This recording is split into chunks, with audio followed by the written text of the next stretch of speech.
Hello, Kenku. Today I want to talk about my precious world syndrome and ban lists and where they really come from. So, first let's talk about what they are. My precious world syndrome is when a game master spends typically a long time, doesn't have to be, but typically spends a long time building out a world space for a role-playing game or the like. And they might have giant lists and pages and pages and pages of descriptions of locations and royalty and factions and just all of this information already done. Wonderful stuff for players to get to interact with. However, when it comes to actually running the role-playing game, they don't let a lot happen in their world space. The players don't get to change the world, they don't get to build cities or destroy cities or help a faction grow that wasn't supposed to grow. Everything is being limited by the game master of what is allowed in the world and what isn't allowed in the world. It's really hard to have big drastic changes in the world space that the game master isn't specifically trying to push. If it's not in the plan, it doesn't happen. So that's my precious world syndrome. The other thing is ban lists. Ban lists are when game masters come up with big lists of spells or races or subclasses or even classes that they just won't allow at the table. You cannot play that class, you cannot play that race, you cannot play that with those spells, whatever the options are. Common things to get ban listed are negation spells like silvery barbs or counterspell. Races with a flying speed very often get banned, as well as races that seem a whole lot more powerful than the baseline races. Ban lists can be frustrating for players because they have the things that they want to do. They have the things that the game has put before them of these are options, and then they go to play and the game master says, no, you can't do that. And that's not even like in the middle of a session trying to do something and the game master is mitigating or saying, no, that's not going to work out in terms of I want to scale the wall, I want to jump over the flaming moat, whatever it is. The ban list is something that occurs when you make your character. Or it doesn't have to. Sometimes you find out about bans mid-game after you've already used something that the game master doesn't like, and it hits the ban list. So both of those elements, My Precious World Syndrome and ban lists, can be frustrating, but they come, from my point of view, from the same place. They're coming from the game master having a very solid idea of what they want, and the specifics of how their desires play out may change those random bans on the ban list, but the game master has an idea of what they want, but they don't know how to say it. They know what's wrong when something's occurring and it's like, no, that's not the type of game I want to play. They feel it, but they don't have a cohesive means of communicating that, which can be just as frustrating for the game master as it is for the players. And having the proper words for the type of game you want to play can be very helpful to that. The issue is games like Dungeons and Dragons are kitchen sink fantasies. Anything and everything you can think up can just be thrown in there until you have everything, including the kitchen sink. Kitchen sink fantasy games are very good at being amiable to a lot of the things that players want to do, but they're not great. The variability of what is possible then becomes a limitation of you are spreading too far in too many directions that it's hard to maintain a focus. I firmly believe that part of being a game master is coming up with limitations to better focus a narrative, better focus a story, better push a specific means of play. Whether you're going narrative or mechanical, your job as the game master is to help push the players through a narrative. And if you are open to everything, that's fantastic, and that is a very, very open style game. However, if you are trying to get a very specific narrative, if you're trying to get a feeling, if you're trying to evoke different emotions, produce different problems that you want the players to have to solve.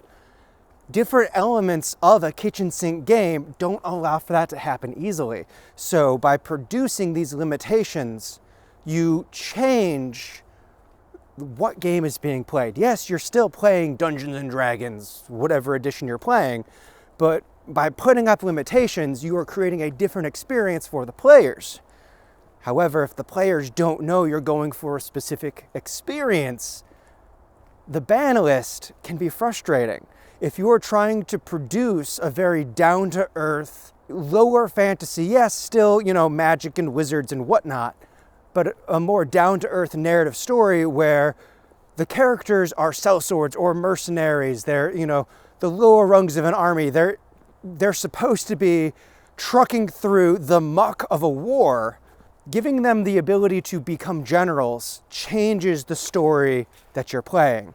Giving them influence over what the king says changes the story. If you're building an entire narrative around one or two factions and the players want to go off and join a completely different faction, in an open game, that is wonderful. But if you're trying to explore a very narrow narrative and really focus in on that, then joining those other factions goes against what you're trying to produce. Now, the more of this that you understand at the beginning of the game, the more you can communicate to the players the type of experience you want to play. Having positive words for the type of story you want to play or the mechanics that you want to express is helpful. Knowing that you want to do a dungeon delve adventure, knowing that you want to do a highly political roleplay involved game, those are ways of generating expectations for the experience you want to do. That said, you don't always know the right words to say, but with the ban lists, with everything that you know you don't want, by clearing away all of that excess information that doesn't fit with what you want, you produce an outline. You produce a silhouette of, this is the region I'm trying to put us in. And hopefully that is the region where your players are. If they're not going to be inside the region, it's not a good fit. But it's at least a way of communicating when you don't have the right words for it. You have the absence of words for it. Recently, I've been trying to be more proactive on different social media sites, interacting with the gaming community, answering questions for people that are having problems planning or running games. And one of the questions that was asked was from a very new game master with a very new group that wanted to do a level 20 one-shot, and they were looking for suggestions of spells to restrict from play, but also not wanting to be the ban master. And the advice I gave was to have a very open communication about the types of encounters you want to run, and then for the players that want to play casters, be an open communication of the types of spells that they want to take, whether they fit the game you want to do.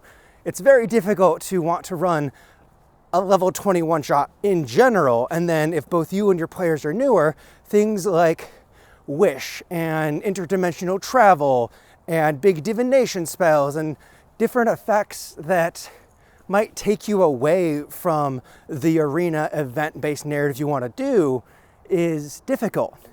So instead of having a ban list, having it be an open communication of, this is the experience I want to do. That said, we do fall back on those commonly banned spells for things like negation effects, counterspells, silvery barbs, those sorts of things that become a frustration in how the game is played, your expectations of what should even be allowed in the game, where as opposed to that being for a singular experience, it becomes a mode of operation, at which point there isn't a better word for it than a ban list. I do my best not to do ban lists. I do my best to, if there's ever an official product that needs to be removed from the game, have it be for an in-world purpose. So for instance, for the longest time, Spelljammer spells, Spelljammer ships, and those, like, the world wasn't in a space for those to be available yet as a means of world building. Now with the recent Turning of Ages event that I just did in my world space, those options are now opening up for a specific area of play, for games, one-shots, specifically about that more kind of interspace travel. those things are now available. Do I have my frustrations with things like Counterspell or Silvery Barbs and all that? Sometimes, yeah.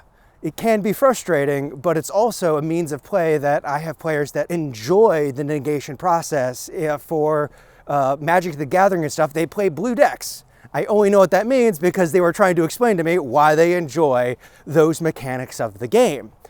So there's this balance between what you are trying to cater towards and your players. And if the players aren't good for what you're trying to cater towards, what you are trying to develop as a narrative or mechanic style of a game, that becomes an example of where players and game masters may not be gelling well, and you might need to explore either a different group situation, a different game system, someone else running the game, things like that, where it seems like the frustration is a method of play of not having the proper skills of a game master or playing the game in a wrong way. That's not the problem. The problem is the expectations of what is trying to be produced and the players and game master not meshing well for the experience that the person with more control wants to produce. It is easier to see where players and game masters don't mesh when there are social problems, where there is bickering or arguing or constant negative emotions about the other person. However, when those problems are about how the game is being played, those are also areas where the players and the game masters aren't meshing together, and there's a better situation available for what the players want to expect out of the game and the type of game and story the game master is trying to produce. The problem is not having the language to discuss where the disconnect is. And the way forward, sadly, like many other things, is experience. Experience in understanding what you want and being able to communicate what you want with others, whether you're the game master or the player. And unfortunately, that brings us to a conclusion like many other of the SendingKenkus of it is about communication with others in a relationship. So there's that again. But yeah, here's my SendingKenku. Don't let not understanding what you want prevent you from communicating what you don't want. Thanks for watching the video. It was made with the support of our patrons over on Patreon, where you can see behind-the-scenes content and the development of our own TTRPG systems. If you're looking to join a game, head on down to the description where we have a link to our Discord. You can join long-form campaigns, short mini-series for bite-sized narratives, or quick dips into systems you don't want a long-term commitment to, or you can join our Tower of Taziok. Tower of Taziok is a 5th edition infinite dungeon with roguelite elements, legacy play, and downtime synchronous with the real world. After you form a house of patronage, every week that passes in your life, your character gets a week of downtime. Everything else you can check out milestoneplay.com, and yeah, thanks for watching. Let's get going.